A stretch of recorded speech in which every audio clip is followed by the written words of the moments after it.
नमस्कार, मी प्रभाकर लोंढे, खडतर प्रवास वर्तमानपत्राचा तथा खडतर प्रवास यूट्यूब चॅनलचा मुख्य संपादक। आज आपण धाराशिव शहरामध्ये जिल्हाधिकारी कार्यालयाच्या समोर उपोषण स्थळाच्या ठिकाणी आलेलो आहोत। या ठिकाणी सर्व शिक्षक संघटनेच्या वतीने फार मोठ्या प्रमाणामध्ये एक आंदोलन छेडलं जात आहे।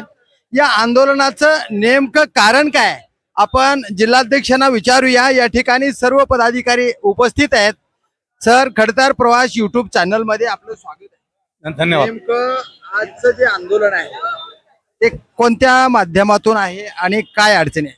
धाराशिव जिल्ह्यातल्या सर्व जवळपास 20 शिक्षक संघटनाची समन्वय समिती आहे आणि या सर्व शिक्षक संघटनाच्या समन्वय समितीच्या वतीनं गेल्या 3 जुलै रोजी या जिल्ह्यामध्ये चुकीच्या पद्धतीनं पदोन्नत्या झाल्या आणि त्या चुकीच्या पद्धतीने पदोन्नत्या दिल्यामुळे अनेक सेवाज्येष्ठ शिक्षकावर अन्याय झाला आणि त्याच्यामुळं त्या पदोन्नत्या रद्द कराव्यात म्हणून आम्ही हे आज पहिलं आंदोलन म्हणून हा एक दिवसीय आंदोलन आम्ही करत आहोत। चुकीच्या पद्धतीनं पदोन्नतीनं झाल्यात, त्याचा काही GR वगैरे आहे का? तुम्ही चुकीचं हा नेमकं शासनानं 16/2/24 ला एक पत्र काढलंय आणि त्या पत्रामध्ये शिक्षण विस्ताराधिकारी वर्ग 3 श्रेणी 2 ची पदं त्याच्यामध्ये 10/6/14 जे अधिसूचना आहे त्याच्यामध्ये बदल केल्याशिवाय या पदोन्नत्या करण्यात येऊ नये असं पत्र आहे। याच्यामध्ये अजून बदल झालेला नाही तरी सुद्धा ह्या पदोन्नत्या यांनी दिलेल्या आहेत। जिल्ह्यामध्ये अशा किती पदोन्नत्या आज झालेल्या आहेत का? आकडेवारी आहे का? विस्तार अधिकाऱ्यांची 16 पदं भरली आहेत आणि एकूण मुख्याध्यापक, केंद्र प्रमुख आणि विस्तार अधिकारी 112 पदोन्नत्या झालेल्या आहेत। पण आम्हाला बाकीच्या पदोन्नत्यावर आक्षेप नाहीये। शिक्षण विस्तार अधिकारी हे पद चुकीच्या पद्धतीने भरली गेले आहेत त्याच्यावर आमचा मूळ आक्षेप आहे। या पदोन्नत्या रद्द झाल्या पाहिजेत। शिक्षकाचे जे नुकसान होणार आहे आता याच्यात बरं का, की कशा पद्धतीनं नुकसान तुम्हाला जाणवतंय आणि म्हणून तुम्ही आंदोलनात बसलात, नेमकं शिक्षकाचं नुकसान कसं होणार आहे ते सांगा। सांगतो। प्राथमिक शिक्षकामध्ये त्यांना पदोन्नती मिळत असताना सेवाज्येष्ठतेनं आणि अपेक्षित अर्हता प्राप्त केल्यानंतर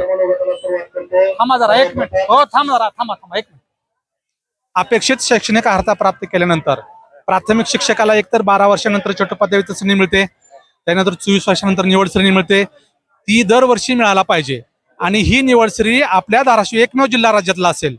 गेल्या 30 वर्षापासून ही निवड श्रेणी दिलेली नाही। याच्यामुळं आमच्या प्राथमिक शिक्षकावर घोर अन्याय झालेला आहे। याविषयी आम्ही वारंवार जिल्हा परिषदेशी आम्ही संवाद साधला पण जिल्हा परिषद त्याच्या टचशी मत झालेली नाहीये।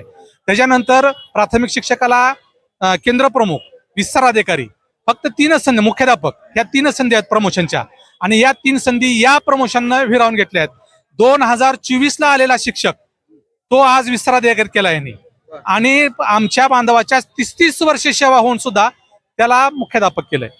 हा घोर अन्याय आहे त्याच्यावर आणि हा अन्याय जर आताची ही पदं नाही यांनी रद्द केली पदोन्नत्या तर आमचे 30 वर्ष झालेली जी सेवाज्येष्ठता आहेत आणि ते सुद्धा TET धारक आहेत म्हणजे त्यांना पदोन्नती मिळणार नाहीये। म्हणजे 10 वर्ष, 20 वर्ष, 30 वर्षे जी कार्यरत आहेत शिक्षक त्यांना सिनियरिटी प्रमाणे त्यांना पदोन्नती झाली पाहिजे।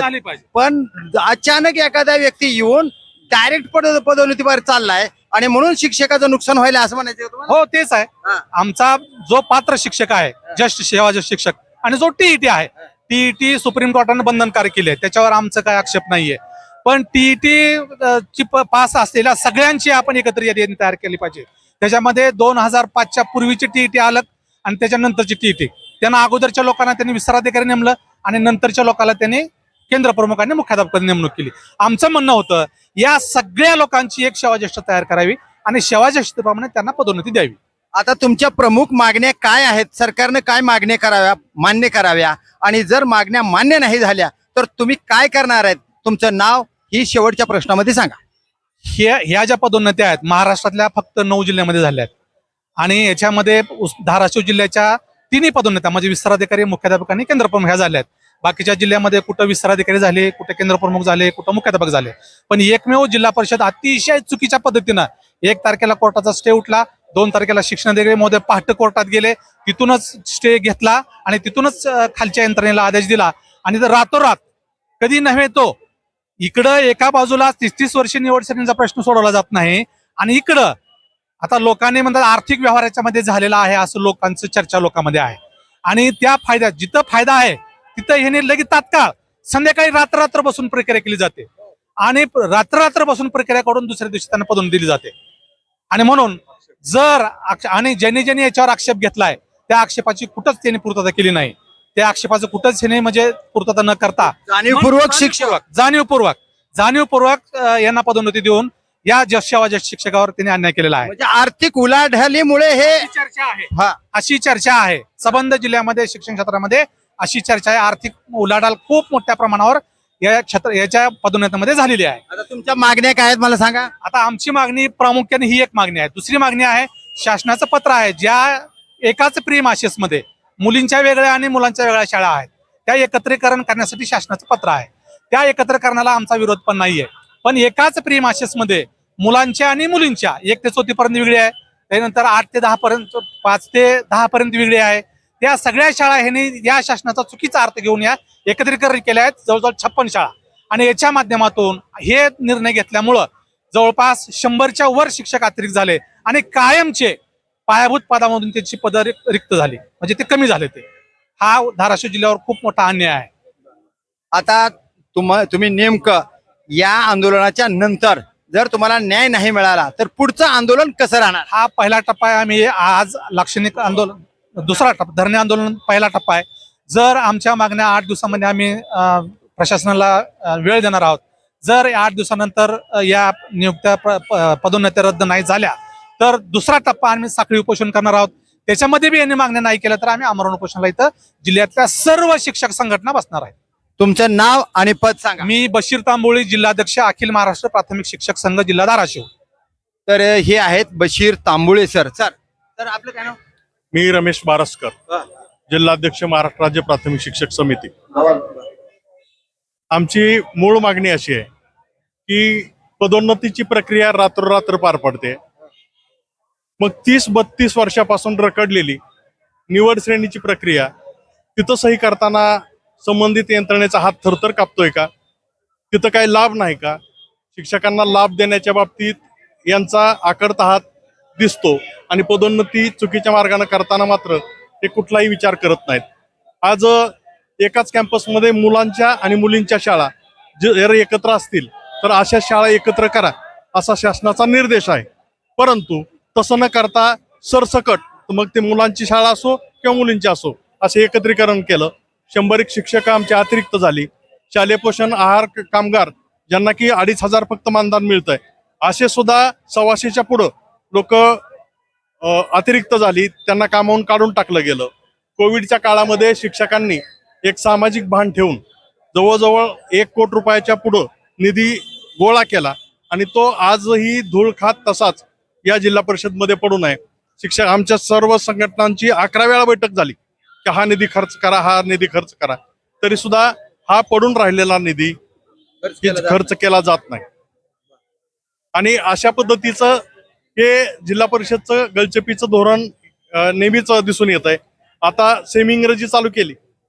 आमचं म्हणणं होतं की इयत्ता पहिलीपासून सुरू करा, म्हणजे यंदा 25-26ला पहिली, 26-27ला दुसरी, या पद्धतीनं चढत्या क्रमानं ते वर्ग असावेत. परंतु एकदमच 1ली ते 5वी सेमी इंग्रजी चालू केली. आज पहिलीच्या विद्यार्थ्यांना जमतंय कारण त्यांना नवीन आहे ते, पण 3री, 4थी, 5वीच्या विद्यार्थ्यांना सेमी इंग्रजी हा डोक्यावरून चाललेला विषय आहे. त्यामुळं या जिल्हा परिषदनं ज्या तातडीनं ही सेमी इंग्रजी सुरू केली त्याच तातडीनं आम्हा शिक्षकांना प्रशिक्षणही द्यावं ही आमची प्रमुख मागणी या ठिकाणी आहे. तर हे आहेत शिक्षक संघटनेचे कार्यकर्ते. काय पद आहे तुमचं? जिल्हाध्यक्ष रमेश वारसकर. हे शिक्षक संघटने हे रमेश बारसकर शिक्षक संघटनेचे जिल्हाध्यक्ष आहेत. बशीर तांबोळे सुद्धा एका संघटनेचे जिल्हाध्यक्ष आहेत. यांची मागणी अशी आहे की यावेळेस जर हे दुसरा टर्म आहे, या दुसऱ्या आंदोलनात जर नाही यश आलं तर भावी काळामध्ये तीव्र असं आंदोलन, साखळी उपोषण असेल, शाळा बंद आंदोलन असेल, अशा विविध आंदोलनामध्ये जाणीवपूर्वक आम्ही शासनाला त्रास दिल्याशिवाय राहणार नाही. कारण शासन आम्हाला जाणीवपूर्वक त्रास देत आहे आणि सर्व मागण्या आमच्या तात्काळ मान्य कराव्या. जर नाही 8 दिवसामध्ये मान्य झाल्या तर आमचं तीव्र आंदोलन लवकरात लवकर सर्व शिक्षक संघटनेच्या वतीने करण्यात येणार आहे, असंच आवाहन या शिक्षक संघटनेनं केलंय. तर पाहूया येणाऱ्या काळामध्ये महाराष्ट्र सरकार या शिक्षक संघटनेकडे कशा पद्धतीने पाहत आहे. तेच पाहूया येणाऱ्या काळात. मी प्रभाकर लोंढे, खडतर प्रवास वर्तमानपत्राचा तथा खडतर प्रवास युट्यूब चॅनलचा मुख्य संपादक. या चॅनलला सबस्क्राईब करा, शेअर करा, लाईक करा, बेल आयकॉनचे बटन दाबा आणि आपले विचार शिक्षकाच्या माध्यमातून कमेंट बॉक्स मध्ये नोंद करा. धन्यवाद. धाराशिवकर. जय हिंद, जय महाराष्ट्र.